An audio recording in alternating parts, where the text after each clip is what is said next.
By the way, France has been phenomenal. When it comes to SDR, they were right at the front, and we appreciate that. What we are saying is different. Is that what you're saying? You're saying is good, but it's not what you're saying.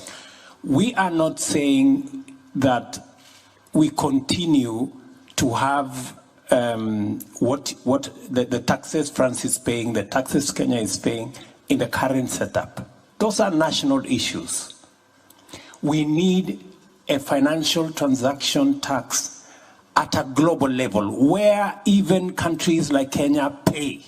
We do not want anything for free. You will pay more eventually because you have a bigger economy. We will pay commensurate to our economy.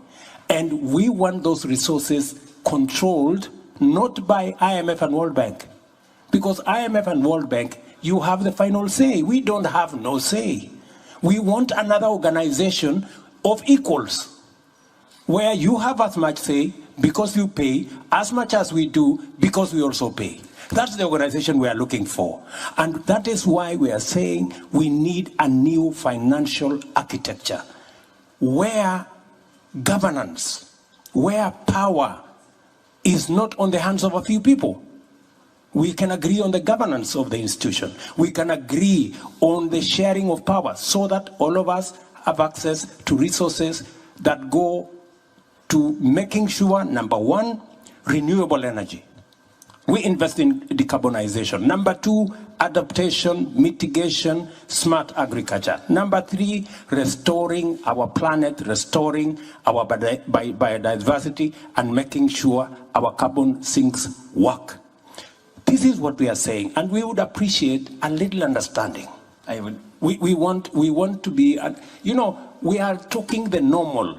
If we continue talking the normal, Emmanuel, we will never solve this problem. Things are not going forward, they're going backwards. Tokenism, installment will not solve this problem.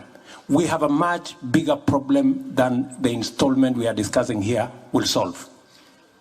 You're not hearing us. I will, if I may, yeah. I will answer you in 2 words to conclude. No, but and let me just finish one more. When Ajay was saying 1 to 5 or 1 to 1, who is 1 and who is 5? Private sector versus who is 1 and who is 5?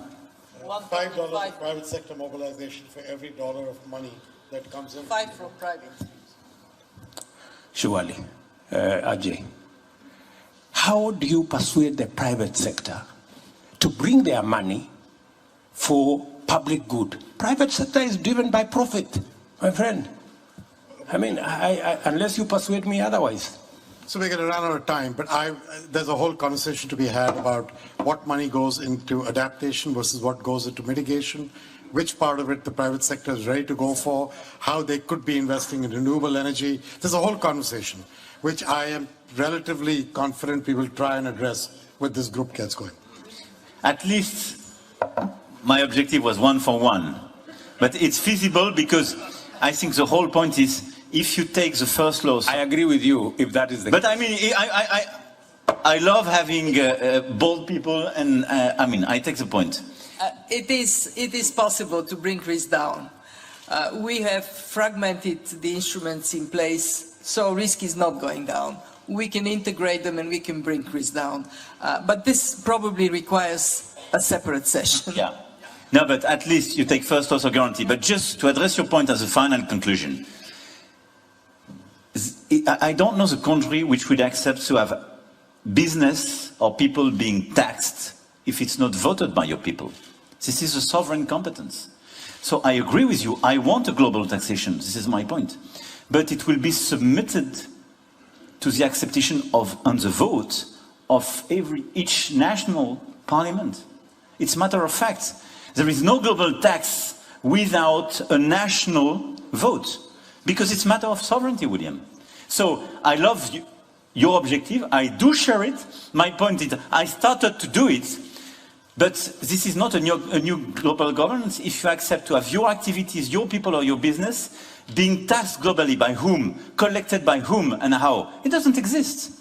So you will have to vote Let's vote for it all together on the same model. I agree with you, it will be the global tax.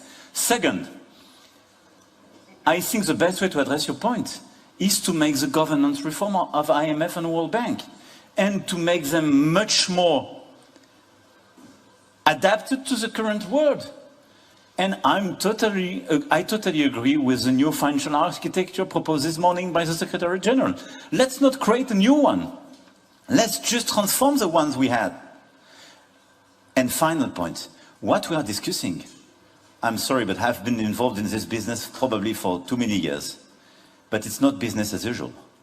I can tell you, when she proposed the 650 billion capital increase, a lot of people wanted to kill this idea.